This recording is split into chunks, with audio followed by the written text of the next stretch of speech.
एक घने जंगल में एक नदी बह रही थी। उस जंगल में एक सुंदर हिरण रहता था।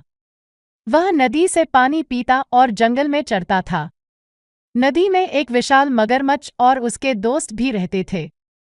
मगरमच्छ ने हिरण को खाने की इच्छा की, लेकिन उसे तरीका नहीं मिला।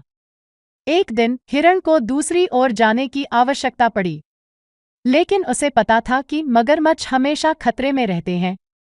तो हिरण ने एक चालाकी से सोचा। वह नदी किनारे गया और मगरमच्छों से बोला, प्रिय मगरमच्छों, हिरण ने कहा, मुझे नदी पार करने के लिए आपकी मदद चाहिए। लेकिन मुझे डर है कि आप मुझे स्वादिष्ट खाने के रूप में देख सकते हैं। तो चलिए एक खेल खेलें। आप एक बैंक से दूसरी बैंक तक लाइन बनाएं, अपने शरीरों को ब्रिज बनाने के लिए। मैं आपके ऊपर कदम रखूंगा और जाते समय गिनती करूंगा। अगर मैं बिना खाए दूसरी ओर पहुंच जाता हूं, तो मैं आपका धन्यवाद करूंगा। मगरमच्छ एक दूसरे के साथ नदी के पार जाने की प्रस्तावना से चौंक गए। वे सहमत हो गए और अपने शरीरों को ब्रिज बनाने लगे।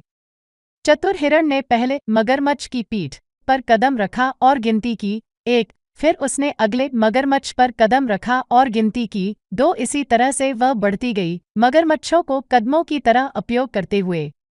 मगरमच्छ चौंक गए क्योंकि उन्होंने कभी ऐसा नहीं देखा था।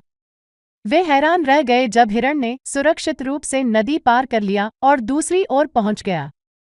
हिरण ने मगरमच्छों की ओर मुड़कर कहा, धन्यवाद मेरे खुदरा मित्रों, आपने मेरी मदद की है। और इसी तरह से चतुर हिरण अपनी यात्रा जारी रखी, चौंके हुए मगरमच्छों को पीछे छोड़ दिया। उस दिन से मगरमच्छ ने हिरण की बुद्धिमत्ता का सम्मान किया और कभी उसे परेशान नहीं किया।